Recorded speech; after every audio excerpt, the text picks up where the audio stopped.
Après Ibn Mas'ud radiyallahu anhu de manière marfou', ne fait pas partie de nous celui qui se frappe les joues, celui qui déchire ses vêtements et celui qui appelle à l'ignorance.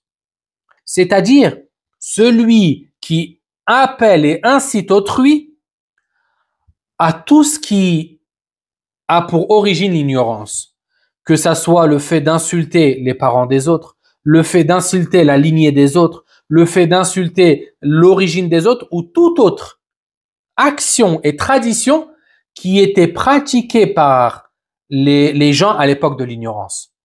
C'est pour ça qu'un jour, Abu Dharr radiyallahu anhu, ce noble compagnon, ce compagnon au sujet duquel le prophète sallallahu alayhi wa sallam a dit « Ya Aba Dharr, inni uhibbuk, inni la uhibbuk » « Oh Abu Dharr, je t'aime » Le prophète sallallahu alayhi wa sallam, Abu Dharr, c'était un homme que le prophète sallallahu alayhi wa sallam aimait. Et malgré cet amour, un jour, Abu Dharr est tombé dans un péché. Il a insulté, il a dénigré la mère d'autrui, à cause de son origine.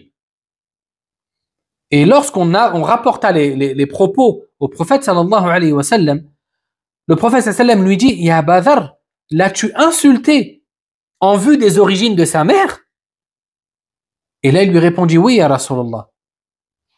Et là, le prophète sallallahu alayhi wa sallam de dire « Tu es certes un homme dans lequel il y a de l'ignorance. Innaka mru'un fika jahiliya » Ça, ce sont des propos très forts et très durs tenus à l'égard d'Abu Dharr, au point qu'Abu Dharr s'est étonné en disant « Ya Rasulallah, à mon âge,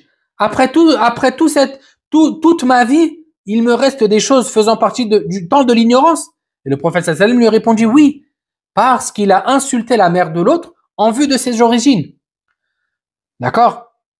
Ainsi donc, une personne qui insulte autrui à cause des origines qu'elle a, ou qui appelle au nationalisme, ou qui appelle à aimer et à dénigrer les autres de par leur statut, d'accord, dans la société, ou de par leur couleur de peau, ou de par leur origine, ou de par leur pays, tout cela relève de l'ignorance. Tout cela relève des pratiques qui tiennent de l'époque de l'ignorance. Tout cela relève de péchés majeurs, strictement interdits dans notre religion.